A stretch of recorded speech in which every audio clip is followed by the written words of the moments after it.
So it was actually a time for me where I walked away from my faith for about 3 years. So I came home from Biola, and it was the first time in my life that I wasn't part of a church, and I just kind of felt like if I couldn't believe all of it, I couldn't really believe any of it. So that was, a phase of my life. Welcome, friends, to the Life in Motion podcast. We are in an exciting series called Encounters, and we are talking with members of our church staff and their encounters with God, hoping that when you see how God is at work in others, you'll more easily see how God is at work in your life. And next, I get to kick it off with our Kids Director Sarah Brewer. I take 1 week off for a retreat, and I already can't speak again. Sarah, I'm excited to dive into your story, but one of the things that fascinates me, and to be honest, I still don't know if I believe, I'm not calling you a liar, I'm just saying I don't believe what you say, is you, to oversimplify it, in a lot of ways are the picture of put together, and I am not, and my youngest son has my, let's call it spicy DNA that loves to challenge and press boundaries. And you talk about your love for him, which makes my heart so happy because I know it can be a challenge because he's just like me. But you said this thing that I still don't believe. You said you were just like him when you were a kid. I want receipts. Like, I don't believe it. It's true. It's true. Yeah. How so? Yeah. Well, I was that kid that was the ringleader. I was leading other kids into getting in trouble all the time. I was banned from sleepovers because I was the kid that would keep kids up all night long. And so parents the next morning would tell my mom, sorry, but we can't do this anymore with her. I grew up with a lot of adults in my life that were kind of extra parents. So I was parented all the time. Everywhere I went, my parents gave everyone the ability to discipline me, and I was being disciplined all the time. So, yeah. Really? Yeah. This is the moment I want to have a video podcast because my jaw is dropped. Just can't believe it.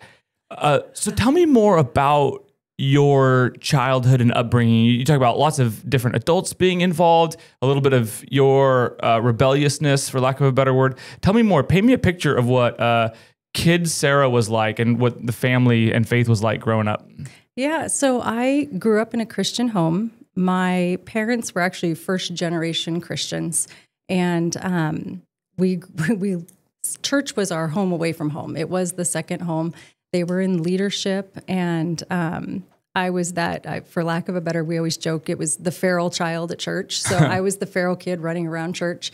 And I think I grew up watching my parents grow into their faith because they were baby Christians at the time when I was a baby. So I got to watch them grow into their faith as I grew up. And it modeled for me what it looks like to pursue God. So it was an active thing happening all the time in my house. So that was a huge influence on how I myself practiced my faith as I got older.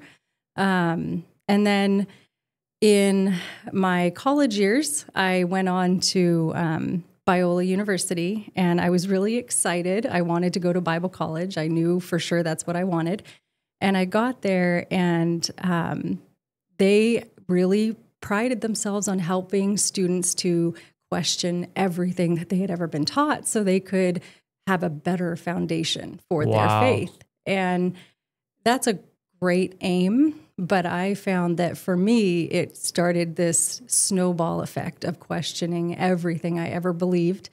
And I left there without answers. So it was actually a time for me where I walked away from my faith for about 3 years. So I came home from Biola, and it was the first time in my life that I wasn't part of a church. And I just kind of felt like if I couldn't believe all of it, I couldn't really believe any of it. So that was, a phase of my life. Yeah. It's interesting hearing about, going to Bible college, learning how to ask better questions and being exposed to things you didn't know about, leading to a wilderness, a wandering. What ended up bringing you back? Yeah. Well, I got married after Biola, and we got pregnant with my son, Peyton. And it hit me at that moment that I had to make a decision. Was our family going to continue on the path we were on, or was I going to reevaluate everything I had left behind? And did I really disbelieve it enough to keep my son away from it? And that was a life-changing moment for me. Our whole life went in a different direction when we made the decision to go back to church when my son was born. Wow. It's interesting. There's these themes that I hear in your story. You and your parents were both all in or all out. You talk about your parents' dramatic conversion. And then even as baby Christians, they're all in, serving, attending small groups, Bible studies, all of those. And same thing with you, all in or like I'm all out. There was no medium for you. But through that whole thing, it seems like there's resistance inside of you, resistance towards being forced to go things, maybe some resistance to accepting shallow answers. And that resistance, you've mentioned how that resistance was a significant part of your call to ministry. Tell me about your process of God calling you into ministry and walk us through kind of the internal resistance that you were wrestling with through that whole time. Yeah. So after years of serving in church, so we had been actively involved, like you said, all in for many years. And then a few years ago, we hit a point where I was starting to feel a little bit disillusioned with what the church could accomplish and whether it was really effective at reaching children for Christ in a way that created a lasting faith past, 4th, 5th grade. And just to clarify, when you say this, so you're volunteering at another church in kids ministry, and when you say I question the church, what I assume you mean is both the local church you were a part of, but also the larger church in the United States and how they were investing in the faith formation. I don't want to call it disillusion, that's too strong. You had significant doubts about whether or not that was happening in the local context and in the national context. That's what you mean? Yes. Okay. Yeah. So I often refer to it as the Big C church. So that's what I really was questioning, whether the church as a whole was able to accomplish what I was hoping we could accomplish with kids. So where did that lead you? What were the problems and where did that lead you? The problems that you saw? Yeah. So the statistics are really high for kids who go through kids ministry, and then by middle school, they're dropping out of church, and the percentage gets higher and higher as they get into high school and adulthood. And we jokingly call stickiness, right? It's, there's not a lot of stickiness for kids anymore. So once they grow up, the majority of kids aren't staying in church. And I didn't want to find myself contributing to that. And so I wanted to find a different way is what I was looking for at the time. It's interesting. You talk about stickiness. For those of you who aren't professional Christians, this term sticky, it actually comes from Fuller Youth Institute. They talked about sticky faith, and they talk about this problem. When they first started doing their research, it was 50% of high school students who, after they graduate high school, would then walk away from the church. There weren't clear data about how many of them came back to it. Again, the study was so new. The numbers have been modified. It's a little closer to 60 now, and they're starting to see the walk away happening a little bit earlier than they used to. The coming back numbers, there's actually some bit of hope in that, but still not nearly enough. I used to say, if it's a 50-50 shot, when I was a youth pastor, and we'd talk about our philosophy of ministry with parents and about we're not just here to create a great youth group. We want to create lifetime followers of Jesus, because if it's only a 50-50 shot, I've got 2 kids and I hate the idea that I'm flipping a coin and one of them will be walking with Jesus and one of them, that was such a heartbreaking reality. So again, similarly, we built again on this model and philosophy of sticky ministry, which actually, I'm not going to talk more about that because I'm going to steal your thunder here. So anyway, that's some of the context. And if Sarah doesn't talk more about it, I will, because I absolutely love this conversation. So you're at this point where I'm not sure things are going well. So you kind of step back from kids ministry, and then what happens? Yeah. So I stepped back Yep, from kids ministry. And then I had a friend who was speaking at a children's discipleship conference for pastors. And so I traveled to Nashville just to support her. So I was there just to spend time with her and support her, because that was a big step. And while I was there, I found myself spending 2 days in tears, because what I had decided is that I needed to pull back and focus just on my own children and my family. And I sat there, and the entire conference was about the importance of taking that desire and applying it to every child. And so it was, for me, a moment of, I felt selfish and guilty and like I was making a wrong decision.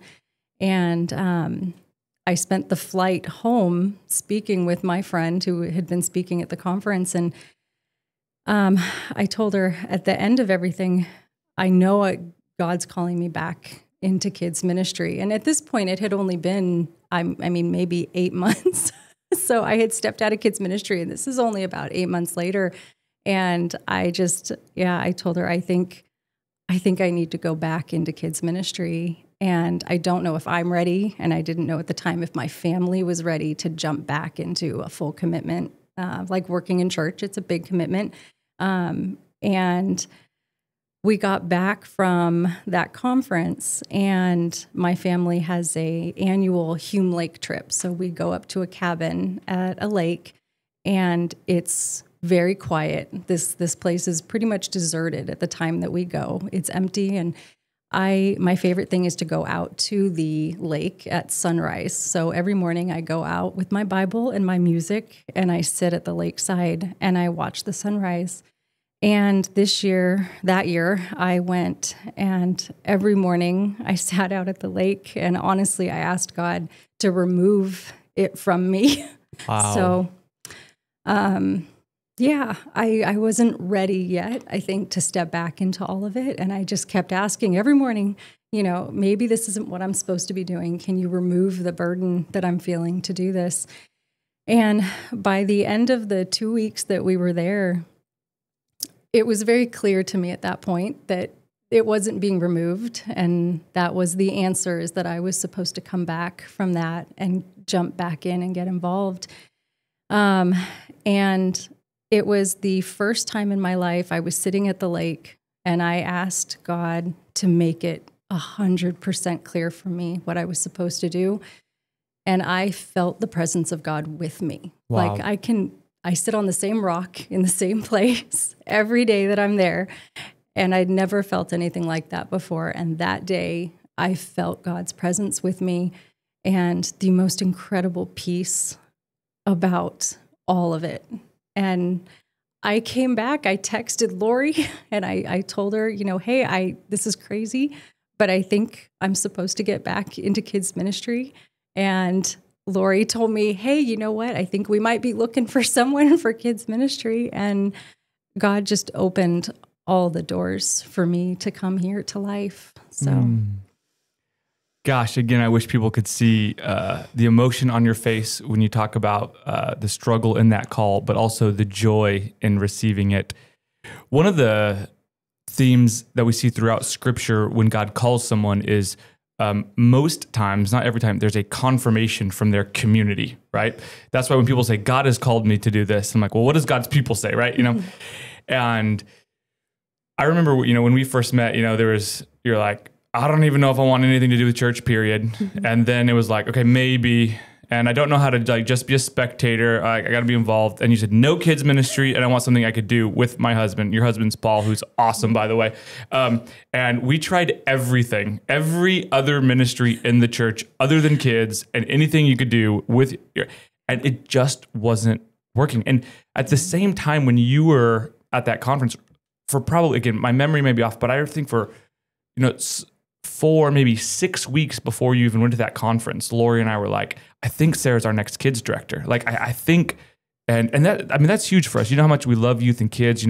Lori was originally hired to be our kids pastor. And then when we sensed God seeing our need for her to serve as our executive pastor for our church, she's like, I'm only giving it up if I know whoever I give it to can make it better than I could do it. She's like, there's no way I make this change if it's not better for kids. And so we knew that, knew is too strong. We had a strong suspicion that it was you. And so when you came back from that, the joy in our faces, saying, look how God has come and brought those two things together. Because it's really awkward if we say, hey, we think God's calling. You're like, oh, I'm not sure. If you say God's calling, I'm like, yeah, we're not sure.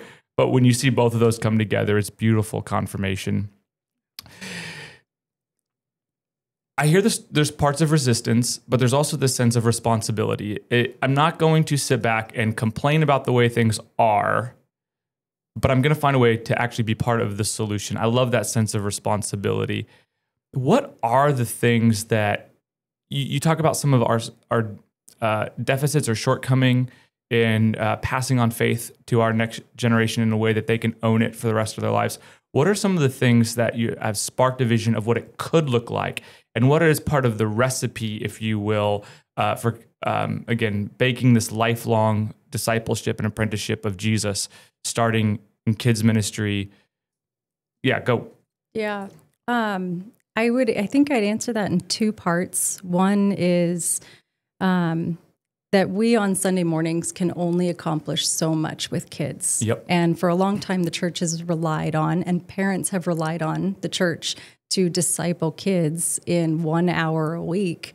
And that can't be done. We can introduce kids to the basics of faith in an hour a week, but putting it into practice, they need to see that at home. And it takes more than what we can offer on a Sunday morning.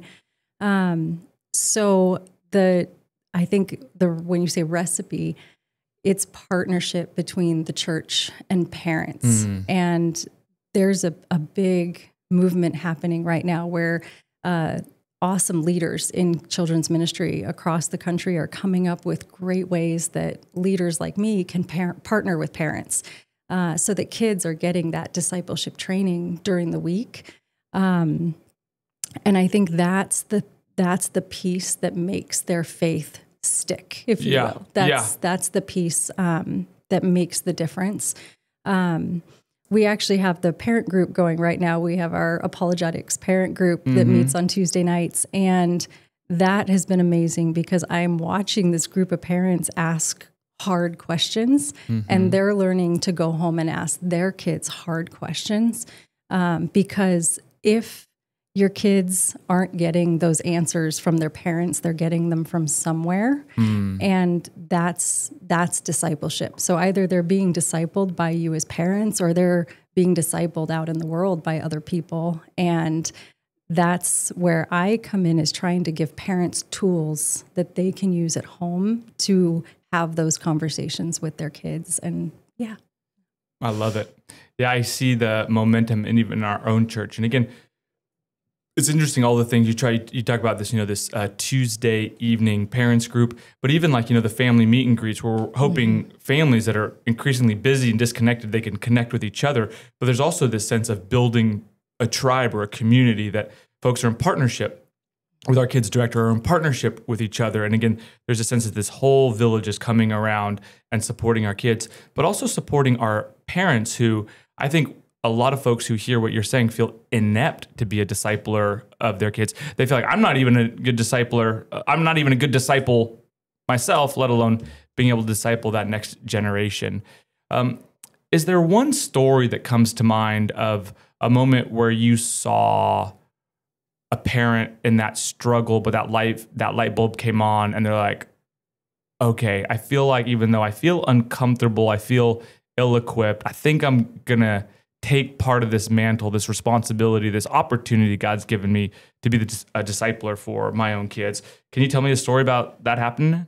Yeah. So last year in our parent group, we actually had one of the dads in the group who, as we talked, I think it all sounds daunting. When you talk about changing habits of the home toward discipleship, it sounds like a huge task. And I think people, when they look at it as a whole, it just looks overwhelming. And one of our dads in the group started with a micro habit of just praying with his kids every night before bed. Yep. And it seemed to him, he came back and he was like, oh, it's just this little small thing. And what he actually learned through the course of everything we talked about is that one small thing actually is a huge influence on his kids because he's teaching them to pray. And I would encourage parents to understand, I think, the incredible importance of a micro habit, a tiny thing that you do with your kids. It doesn't have to be, I'm going to read the Bible for an hour a day. Pray with your kids in the car on the way to school. Pray with them before bed.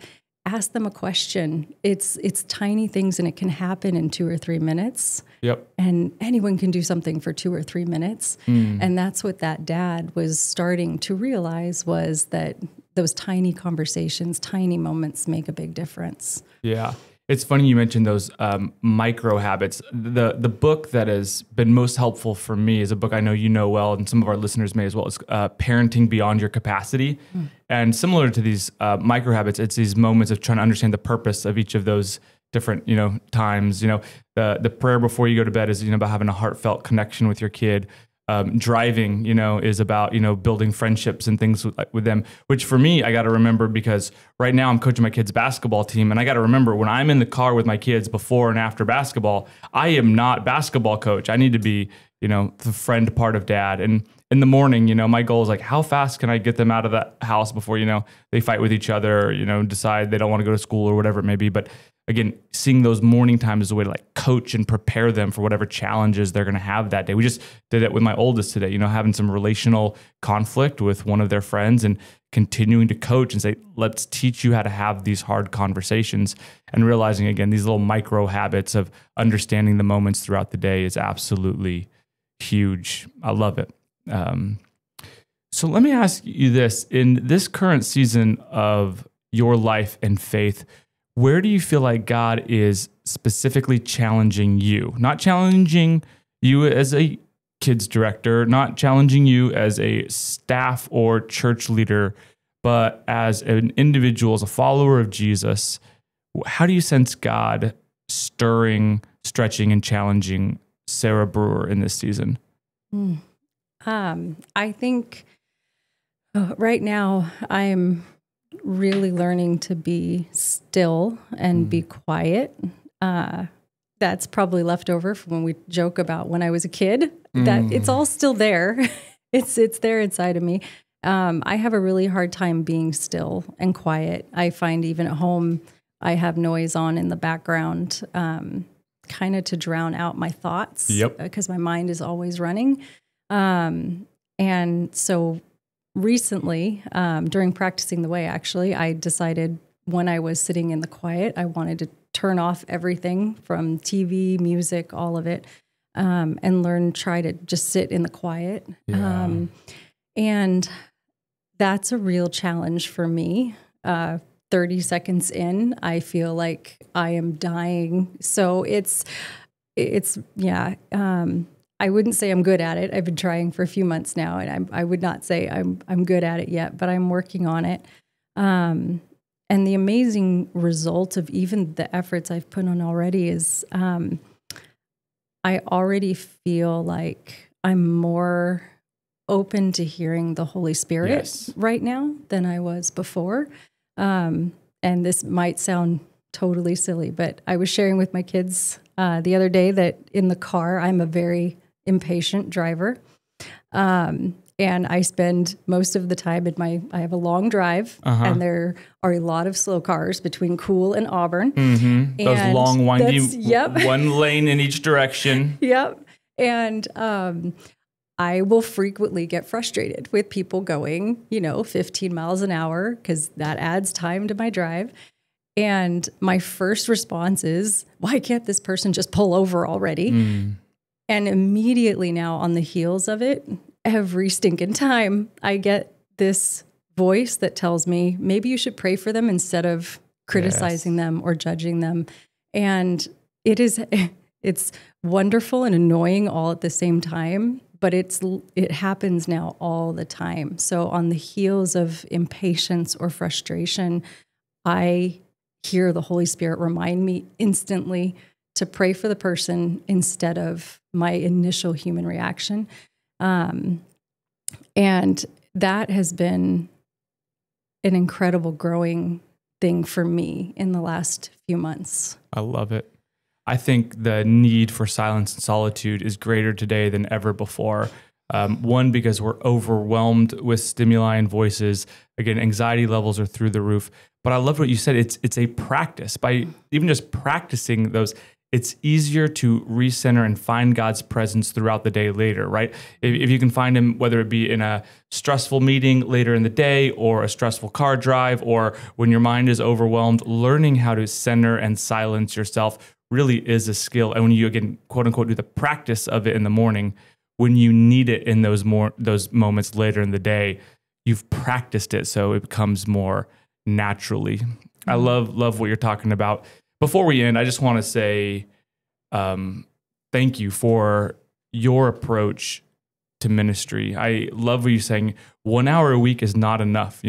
Again, I'm coaching my kids, and if we only had 1 hour a week, coaching them in basketball, how are you doing it? And I think the same thing is true with faith. When I was, as I said, when I was a youth pastor, this was our mantra: developing lifelong followers of Jesus. And we talk about the three kind of sticky factors. One is kids feeling like they have part of the ministry, that they've got gifts that they have to lead and serve. And I think, I'm looking at Justin right here to our side, who's was one of those kids who, if you've listened to him in the podcast, as a late elementary student, someone said, hey, here's an opportunity. And now he's continuing to coach the next generation and help them feel like I'm part of this mission. The second thing is intergenerational connections, meaning they know people's names and people know their names in the church. And, it's not just big church and youth group, but they feel like they're part of it, both relationally and programmatically. And then the last one, the third sticky factor is conversations with parents. And for kids growing up in our church, you hope those conversations are parents talking about how God has grown and strengthened them. But one of the things I discovered as a youth pastor was not all of our kids come from faith, and probably 25% of the kids in our youth group did not come from Christian homes. So for them, the conversations with parents that became sticky in their faith was articulating to their parents what they believed. And those moments for them, again, created that stickiness for it. And so everything we were doing was kind of around those things. How do we build more relationships and connections within the larger church? How do we help kids unlock their gifts and potential? And how do we set them up for conversations? And we didn't do a whole lot of bribery, but one of the things we did have to bribe is bribing kids to talk to their parents. We didn't do a lot of bribery, but that was the one place where we did the most, because that was the hardest one for us to be able to do. So all that to say, thanks so much for loving our kids. Thanks for loving my kids. Obviously as a father of two who are being shaped by your ministry and being shaped by the larger life of this church, I'm incredibly hopeful for the partnership that I as a parent have with this church in the spiritual formation of my kids. And I'm pumped for the 100+ kids you get to invest in directly or indirectly every single week. And again, those parents who are picking them up and dropping them off. So thanks so much for your intentionality, and thanks for having the big picture. Thanks for thinking beyond just the 1 hour a week and helping them cultivate a lifetime apprenticeship of Jesus. Yeah. Oh my gosh. I love it. I love every minute of it. So thank you guys. She's lying. I thought she lied earlier about being like my son. No. There's no way you love every minute of it, right? I do. Justin, when I came in, what did I say I'd rather do than do a podcast? I said I'd rather wrangle 100 rowdy kids. Yes, I know you'd rather wrangle 100 kids than talk on a podcast or talk about yourself. I totally get that. But there's no way it's always, even Jesus was like, oh my gosh, how much longer do I have to put up with these folks? And he's Jesus. So I can't think you love every minute of it. I appreciate the sentiment, but I'm calling liar on you. And after this, we'll have a moment of confession and repentance. So Sarah, thanks for sharing your story. Friends, if you're still listening, thanks for leaning in and hearing about what God's doing and how, whether you realize it or not, you are part of a bigger story of life change that God is doing. We love you. We'll talk to you soon.